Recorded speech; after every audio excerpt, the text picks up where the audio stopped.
ఈ రోజు ట్రేడ్ ఎలా చేయబోతున్నానో చెప్తానండి. ముందుగా ప్రీవియస్ డే అనేది ఏమైందో తెలుసుకుందాం. ప్రీవియస్ డే అనేది గ్యాప్ డౌన్ అనేది ఓపెన్ అయిందండి. బ్యాంక్ నిఫ్టీ గిటంగా గ్యాప్ డౌన్ అనేది ఓపెన్ అయింది. కానీ రెండు ప్యారలల్ గా మాత్రం వెళ్ళలేవు. ఎందుకంటే బ్యాంక్ నిఫ్టీ ఏమో పైకి అనేది వెళ్ళింది, నిన్న నిఫ్టీ అనేది కిందికి అనేది వచ్చింది. ఇక్కడ ఎప్పుడైనా సరే బ్యాంక్ నిఫ్టీ అనేది ప్యారలల్ గా ఒకటే డైరెక్షన్ లో ఉంటే అప్పుడు మాత్రమే ట్రేడ్ అనేది తీసుకోవాలండి. నిన్న నా లెవెల్స్ ప్రకారం నిఫ్టీలో ట్రేడ్ అనేది వచ్చింది కాబట్టి నేను ట్రేడ్ అనేది నిఫ్టీలో అనేది తీసుకున్నాను. ఇక్కడ బ్యాంక్ నిఫ్టీ చూస్తే కంటిన్యూస్ గా అప్ ట్రెండ్ లో ఉండేనండి. నిన్న ఈ ట్రెండ్ లైన్ ని సపోర్ట్ తీసుకుంటూ మార్కెట్ అనేది పైకి అనేది వెళ్ళింది. ఇక్కడ లాస్ట్ మూమెంట్ లో ఈ ట్రెండ్ లైన్ అనేది బ్రేక్ డౌన్ అనేది అయింది. ఇక్కడ చాలా మంది సెల్లర్స్ అనే వాళ్ళు వచ్చి ఉంటారు. ఇక్కడ లాస్ట్ మూమెంట్ లో బ్రేక్ డౌన్ అయింది కాబట్టి ఇక్కడ సెల్లర్స్ అనే వాళ్ళు BTST గిటంగా తీసుకుపోయి ఉంటారు. అలాగే ఈ ట్రెండ్ లైన్ ని బ్రేక్అవుట్ అనేది చేసింది ఒక పెద్ద క్యాండిల్. ఇక్కడ BTST బయింగ్ సైడ్ గిటంగా చాలా మంది తీసుకుపోయి ఉంటారు. ఎందుకంటే ఇక్కడ మార్కెట్ అనేది అప్ ట్రెండ్ లో ఉంది కాబట్టి ఇక్కడ ఫ్లాట్ ఓపెన్ అయితే యాజ్ పర్ ప్రైస్ యాక్షన్ బట్టి ఎంట్రీ అనేది ప్లాన్ అనేది చేద్దాము. ఇక్కడ బయ్యర్స్ ఉన్నారు, సెల్లర్స్ అనే వాళ్ళు ఉన్నారు కాబట్టి. అలాగే గ్యాప్ అప్ కేసులో మనం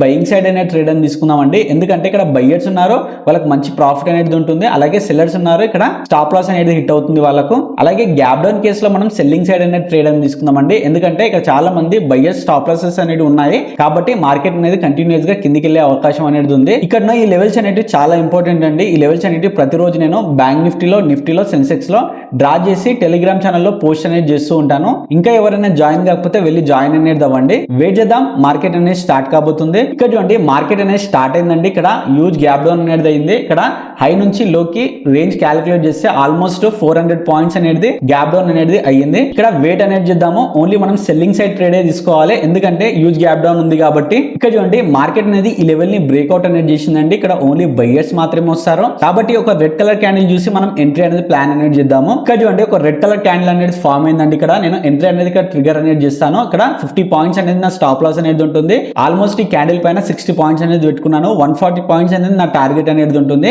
వెయిట్ చేద్దాం, టార్గెట్ లేదా స్టాప్ లాస్ తీసుకోవడానికి ట్రై చేద్దాం. ఇక్కడ చూడండి మార్కెట్ అనేది మళ్ళీ పైకి అనేది వస్తుందండి. కానీ ఇక్కడికి వెళ్ళి మార్కెట్ అనేది కిందికి రావాలి. ఎందుకంటే ఇక్కడ ఒక డబుల్ ప్యాటర్న్ అనేది ఫామ్ చేస్తుంది. ఫామ్ చేసి ఓన్లీ బయ్యర్స్ ఇన్వైట్ అనేది చేస్తుంది. వాళ్ళ స్టాప్ లాసెస్ దున్నికే మార్కెట్ అనేది కిందికి అనేది రావాలి. ఇక్కడ చూడండి ఇక్కడ టార్గెట్ అనేది హిట్ అయిందండి. ఇక్కడ చూడండి హ్యూజ్ గ్యాప్ డౌన్ వల్ల మనం సెల్లింగ్ సైడ్ అనేది ట్రేడ్ అని తీసుకున్నామండి. అలాగే ఈ లెవెల్స్ పైన మనకు బయ్యర్స్ మాత్రమే వస్తారు. ఆ బయ్యర్స్ దున్నికే మార్కెట్ అనేది కిందికి అనేది రావాలి. కాబట్టి ఇక్కడ ఒక రెడ్ కలర్ క్యాండిల్ చూసి మనం ఎంట్రీ అనేది ప్లాన్ అనేది చేసాము. ఇక్కడ మన టార్గెట్ అనేది హిట్ అయింది. ఇలాంటి చార్ట్ రీడింగ్ కాన్సెప్ట్ గురించి లైక్ చేసి సబ్స్క్రైబ్ చేయండి.